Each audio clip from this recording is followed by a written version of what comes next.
So listen to this. Any player can be stopped. No matter how good your dribbling may be, if they put 5 defenders on you, you're doomed, you're going to the ground. But that's exactly where the problem lies. There isn't really a way for a team to go a whole match without giving away a free kick, and that's what made Juninho Pernambucano unstoppable. It wasn't just that he scored more free kicks than any other player in history, he had the sniper rifle where his right foot should have been. No matter where he was on the pitch, if you let him take a shot, it would go in. As Henry said, free kicks were like penalties for him, and no one could figure out how he did it. Even Pirlo himself collected old DVDs of his matches and insisted it was all black magic. Any defender who faced him had to tiptoe around his teammates, scared of bringing them down. One mistake, and they'd be forced to stand and watch as the ball flew into the net. But for the love of God, do not act like free kicks were all he had in his bag. Had he not sacrificed his legacy to pay back Lyon for saving his career, who knows what this man could have done.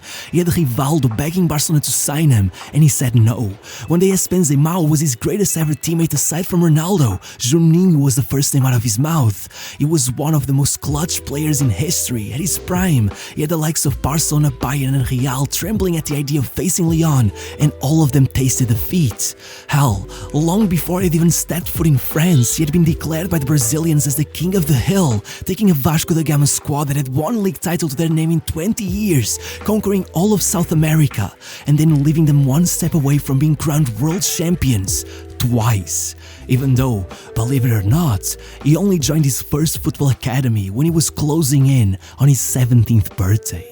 You see, at Juninho's childhood home, football was forbidden. His dad was ex-military, living in the nice side of town. In his mind, football was something for the kids of the ghetto. If he even found a football inside his house, he would put a knife through it. So, you know what Juninho did? Since there was no way he'd ever be allowed to join a proper team, Juninho repeatedly sneaked out to play in a pitch right by his building while his dad was out at work. And while there, he gathered the other kids from their apartment complex, got one of the other parents to coach them, signed them up for a proper under 10 futsal tournament, and won. Like, they beat Náutico, a proper first division club, 6-1 in the final, with Juninho coming out as the tournament's top scorer. In one of the recordings, you can literally hear his coach whisper that, "I just hope I'll be alive long enough to watch him play for the national team." Still, as you may imagine, it took years. Even when Santa Cruz, one of the biggest teams in the state, handed him an academy contract, he was too afraid to get his father to sign it. It took his own sister going behind his father and getting Juninho a trial at Sport Recife, the club he had supported since he was a kid, so that he finally got a proper shot at football. But even then, he got there, the coach looked at him and said, "Boy, you're white and you've got green eyes. What the hell are you doing here?" No matter what, less than 2 years later, he was already playing for the first team, scoring 2 goals against their rival Santa Cruz, even dribbling the keeper for the second to qualify his team for the second stage of the Pernambuco Championship, where he added another screamer on his way to the final, assisting the first leg's only goal as Sport Recife were named Pernambuco champions, with the fans naming that team the Golden Generation as their average age was only 22. Matter of fact, Juninho himself was still only 19, but well, it was still just Pernambuco. Not only were they 1,300 miles away from Rio, but they were not exactly known for producing many football stars. If they wanted to make their names known, they had to shock everyone in the Brazilian Championship. So, that's what they did. Whereas usually they would get their asses handed to them, this time they managed to beat Corinthians to make it to the second stage, where somehow, in an absurdly stacked group, they nearly shocked Palmeiras, who could only beat them thanks to an own goal, then held Santos to a draw before destroying Botafogo 5-2, leading every commentator to claim that they were just getting lucky going through a purple patch, only to then face a 2-time world champion São Paulo, who had just defeated AC Milan and Barcelona to take those 2 titles consecutively,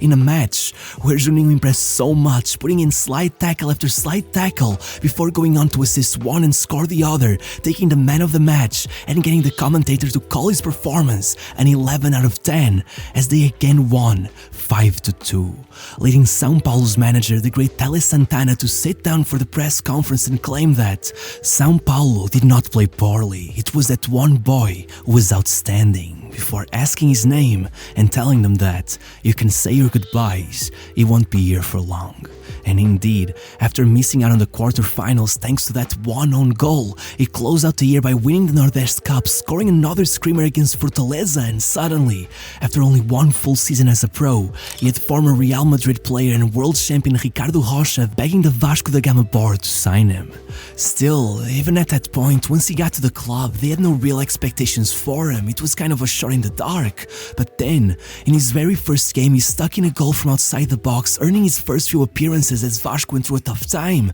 eventually forcing his way into the starting 11 on his second season, taking over as the team's main free-kick taker and managing to close out the year with 13 goals, as they quickly realized that this guy had to have some kind of superpower.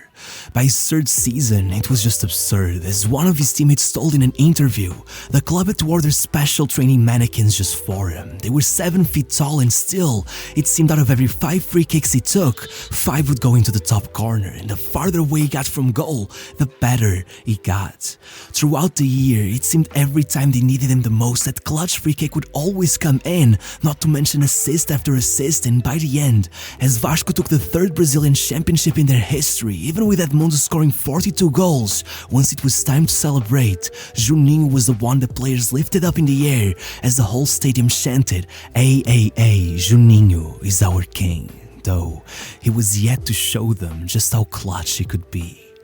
The next year, the club's 100th anniversary, he started off things by assisting the only goal as the Carioca Championship's title match went into injury time. And then, 2 months later, with Vasco needing a goal to reach the final of the Libertadores, Juninho came in late, and with 9 minutes left on the clock, they got a free kick 35 yards away from goal.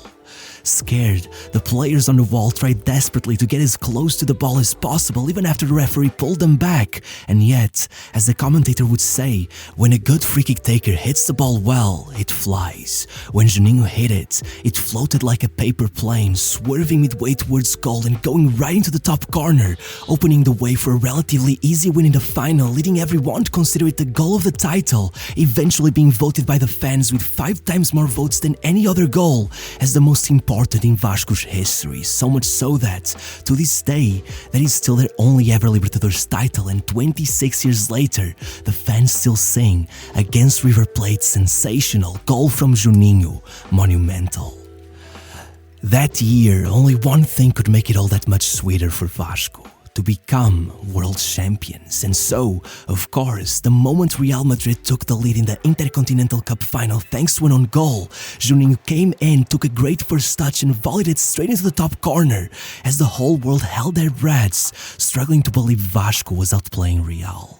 Only for Raul to come out of nowhere with one of the greatest goals of all time, turning that day instead into one of the saddest in Juninho's career, which would only become worse a year later. In 1999, Juninho opened the year by scoring and assisting in the semi-finals of the Rio-São Paulo tournament, putting Vasco in the final and then scoring 2 and assisting another to take the title, becoming so important to that team over that year that when he was called up for a national team match against Argentina, they had an airplane waiting for him so he could come back in time to play for Vasco that very same day, all the way out in Uruguay. With the team flying high, once Romário joined the club just as they were invited to the first ever edition of the Club World Cup, miraculously giving them a second chance at becoming world champions, everyone was losing their minds. But then, having already demolished the Man United treble-winning squad in order to reach the final, they got there and lost on penalties to Corinthians, leading Juninho to promise himself that from then on until the end of the year, he would simply not allow Vasco to let go of any silverware in sight, eventually landing at the semi-finals of the Copa Mercosul, assisting a goal and putting in the ball for another as he defeated River yet again, then scoring the opener in the final's first leg, still being forced into a tiebreaker where Vasco would fall behind 3-0 by halftime and somehow come back to win 4-3 despite playing with only 10 men on the pitch, all while at the same time going through the knockout stage of the Brazilian Championship, with Juninho scoring decisive free kicks to pull them back from behind in the last 16, then in the semi-finals and then in the final itself, taking another title and being named as the best midfielder in the country for the second year in a row as the crowd chanted, "Please stay," knowing damn well that with the board still refusing to give Juninho a raise even though he was getting severely underpaid, sooner or later he'd be forced to leave. And so it was. Juninho took things to court and ended up sidelined for 6 months, and it could have been way longer if not for Lyon. You see, 14 years earlier, Lyon was bought by millionaire Jean-Michel Aulas, who had one single goal: to bring them all the way from the second tier to the top of French football. But up till that moment, they were yet to secure any silverware at all. So when he saw the position Juninho was in, he realized he'd finally found the answer to his problems. He got a team of lawyers working to find a loophole that could get him out of Brazil, and before Vasco even noticed what was going on, they'd already scheduled a plane for Juninho to move to France. The only problem was that before he even got on that plane, Rivaldo heard that there was a chance Juninho was available, so he got on the phone with everyone at Barcelona, and suddenly they were offering Juninho way more money than Lyon ever could. Meaning that, well, when Lyon's representative sat at the airport only to realize that Juninho had never even gotten on a plane they had booked for him, they thought they had lost him, until a couple hours later he called and said, "Don't worry, I truly did just miss the flight. They could have offered 200 times more than you did. I gave you my word that I'd do anything for Lyon, and I will keep it." When the news came out in Brazil that Juninho had rejected Barcelona for Lyon, they all thought he was crazy. No one there had any idea what Lyon was. For all they knew, PSG and Marseille were the only big clubs in France. But only a year later, in the most dramatic fashion, Lyon would be sitting in second place, 1 point behind RC Lens, with 1 game left, precisely against RC Lens. And with a win being the only way they could take the title, just as their rivals began taking control of the game, pulling back a goal after Lyon went 2-0 in front, Juninho himself slid in between 3 players and put in the perfectly weighted pass for his teammate to score, as Lyon secured their first league title in 52 years of history. Though Juninho had no intention of stopping.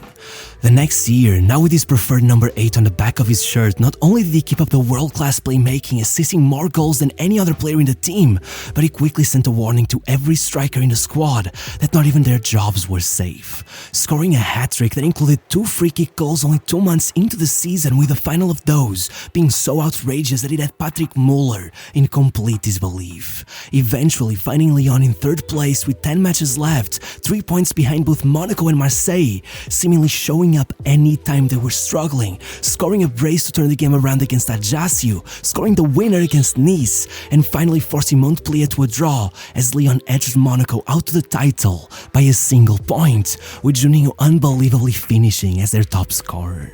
And before anyone could claim that this clutchness was just coincidence, guess what? In his 3rd season, he started the year by pulling 2 consecutive man-of-the-match performances against Bayern Munich, in one creating 4 goal-scoring chances and winning 21 out of 22 duels, which must be some kind of Champions League record, and in the second, scoring another mind-blowing free kick just 8 minutes into the match, surprising the great Oliver Kahn so much with the amount of dip he put into that strike that he ended up smashing his face on the goal post, as Lyon eventually finished top of their group. And even if still they did go out in the quarters, not only was that their best European performance in history, but in the league, again, with 6 matches left, still second to Monaco, Juninho showed up, scoring in 3 consecutive matches, clutching the 3rd title in a row for a club that had not only never won it, but had been in the 2nd tier just 14 years earlier. And yet, it's only now that I'm gonna get into his prime. You see, the next year, after pestering the board over the fact that it was hard for him to perfect his free kicks when, in France, there wasn't a standardized ball every club in the league had to use, instead varying depending on the team, they finally got him 1 ball of every kind, allowing him to start practicing at least 100 free kicks with every specific ball for the week before each match, and man, he hit a new level. It was 8 free kick goals in just that season, and by the end, finally, there was no late season drama. Lyon were 12 points in front, the highest margin in the league's history, and if you asked any of his teammates why, they had one reason. As Fred explained, "I gotta be honest, whenever it was getting hard to break through a low block, we'd start dropping like flies, trying to win a free kick at any cost, because we knew every time Juninho would put us in front." And look, I was having a hard time believing this myself, but then I went to check the stats, and out of those 8 free kicks, 6 came when the result was still stuck at 0-0. He wasn't joking. In fact, after another great Champions League campaign, this time topping a group with Man United in it, not to mention that free kick against Werder Bremen and the fact he got to join Brazil as they won the Confederations Cup, well, by next season, it wasn't even about the fact that again, 5 out of the 7 free kicks he scored came when the team needed a goal. No, at this point, his teammates were claiming that they were basically playing in easy mode, as the defenders had become terrified of giving away free kicks. You gotta realize, that year, they beat Real Madrid 3-0 with yet another man-of-the-match performance by Juninho assisting one and smacking in a free kick past Casillas as they topped their group a third time, with the man himself taking 3 goals and 4 assists in 6 matches, earning a nomination for the Ballon d'Or for the 2nd year in a row and placing 12th, as every journalist in France swore that he was hands down a top 5 player in the world. So much so that as the new year started, they would hand him the captain's armband, with Juninho then pulling off maybe the greatest free kick of his career against Ajaccio, one so impressive, Benzema had to lift his hands up to the sky in disbelief, eventually taking the league's Player of the Year award, leaving Lyon 15 points on top of the table, not just breaking that record again, but making them the first team ever to take 5 French league titles in a row, just as he finally made it into Brazil's World Cup squad. Look, at the tournament, they still seemed hesitant to put him into the starting 11, but once they did, the result was obvious, a 35-yard thunderbolt to put Brazil in front. But though after that match he kept on playing, then it was time for that famous quarterfinal versus Zidane. And as much as Brazil lost, no one was indifferent to Juninho. It wasn't just that he was his team's best player, but the way he cried as the national anthem echoed throughout the stadium. If anyone deserved more from that match, it was him. Regardless, there was still a lot waiting for him at Lyon. Another year, 2 more assists against Real as they topped their group one more time, then a nomination to FIFA World Player of the Year and another league title, this time 17 points in front, the record again. And in 2008, Barcelona would be his victim with 2 more goals at the highest stage, taking a 7th league title in a row, the record not just in France, but at the time for any of the top 5 leagues, the most anyone else had managed, were Real Madrid's 5 in a row back in the 1980s. But if it was more than obvious now that Juninho was a big fish in a small pond, a player that, as I once read, could have reached the Ballon d'Or podium had he just joined Barcelona, well, he stayed, and after 7 more free kick goals, with one of them leaving Victor Valdes holding on to his net for dear life, Juninho, a true midfielder, left Lyon as their undisputed greatest ever player, having contributed to 41% of the goals scored throughout that golden era. And to finish things off, he won everything available to him in Qatar, made a return to Vasco da Gama, opened his tally 2 minutes into his first match with a free kick, pulled off 25 goal contributions in 50 matches from midfield at 37 years of age, then made the detour to join Henry in the MLS, came back, and 4 months later, as the saying goes, find something you love and let it kill you. So Juninho went to take a free kick, fell down to the floor in pain, and was never able to play again.